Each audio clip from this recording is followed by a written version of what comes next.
Friends of humanity, we bring you this breaking news update from SGT Report. Look, the attacks that we've seen in Paris are absolutely horrifying.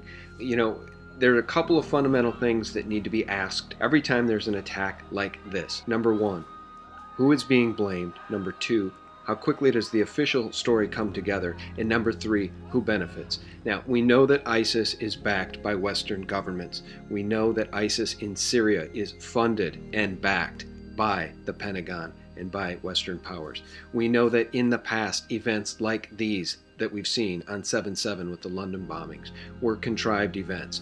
Today we were running an exercise for a company, bearing in mind I'm now in the private sector, and we sat everybody down in the city, 1,000 people involved in the whole organisation, but the crisis team, and the most peculiar thing was we based our scenario on the simultaneous attacks on the Underground and mainline station. So we had to suddenly switch an exercise from fictional to real. And one of the first things is, get that bureau number. When you have a list of people missing, tell them. And it took a long time. Just to get this right, you were actually working today on an exercise that envisioned virtually this scenario. Almost precisely. I was up until 2 o'clock this morning because it's our job. My own company, Advisor Consultants, we specialise in helping people to get their crisis management response. How do you jump from slow time thinking to quick time doing? And we chose a scenario with their assistance which is based on a terrorist attack because they're very close to a property occupied by Jewish businessmen. They're in the city, and there are more American banks in the city than there are in the whole of New York. A logical thing to do. And I've still got the... I was going to say, how extraordinary today must feel for you as it unfolds. Now we have a report coming in today, and I want to give credit to the Peter James YouTube channel, that again, exercises in Paris for the morning of November 13th, 2015, were in place.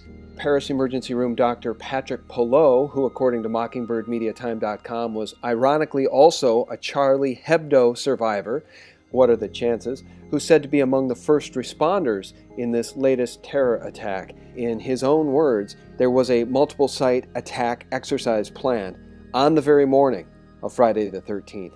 You can listen to that audio right here. It's in French, but you can read the subtitles. This is the voice of Patrick Pelot. Le hasard a fait, pour vous dire, c'est que le matin, au SAMU de Paris, avait été organisé un exercice sur des attentats multisites. Donc on était préparés. Donc ce qu'il faut voir, c'est que vous avez une mobilisation des forces de police, des pompiers, des SAMU, des associatifs qui sont venus. Now, as all of you know, this is not unusual. It happens time and time again. We saw it on 9/11. We saw it in the Paris bombings on 7/7. We've seen much of this type of stuff happen with the Charlie Hebdo attacks. These incidences are so often contrived for the benefit of the power structure to roll out their agendas of more police state, more surveillance, less liberty, and to move us into what is now widely referred to as their New World Order agenda of one world government and endless war. Now, it also needs to be said, for anyone who doesn't understand the history here, the history of Operation Gladio and the history of false flag terror, that the people in control, the deep state, the intelligence agencies, the people in control of these Western governments are beyond justice. Okay? And these people are capable of literally anything.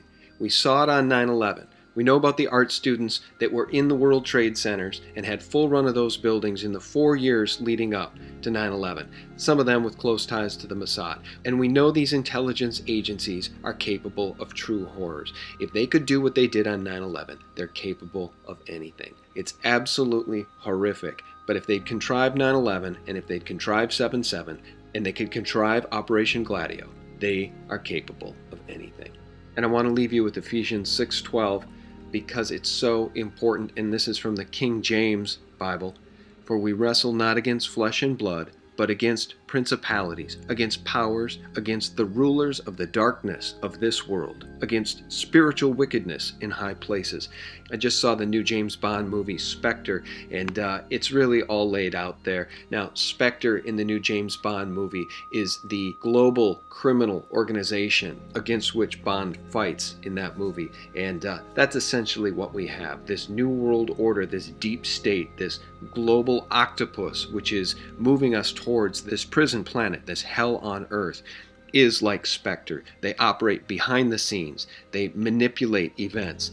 They've infiltrated, or maybe more aptly, built intelligence agencies from the ground up. All wars are bankster wars, as our friend Michael Rivero has told us. It's true. And what we see in the movie Spectre is actually reality. It's presented as fiction, but that is the reality of what we face. Call it the Rothschild cartel, call it the international globalist cartel, call it the Jesuit cartel, the Mossad or Zionist cartel. It's bigger than any one entity. It's bigger than Zionism. It's bigger than the Jesuits. It's multiple criminal organizations intertwined and working together like a board of directors. They're directing this planet into a one-world government. And events like these must be uncovered for what they are. And now we know, as luck would have it, in the morning at the Paris SAMU, a multiple site attack exercise had been planned. So assets were in place to respond. It happens every time. And once again, humanity is being manipulated into endless, endless wars. We're going to lose all our liberties if we don't wake up our friends, neighbors, and colleagues to what's really going on. And if we don't bring the real perpetrators of these absolute horrific crimes against humanity to justice. All right, God bless. Thanks for tuning in. Thanks for sharing this video with others. Have a good weekend. We'll talk again soon.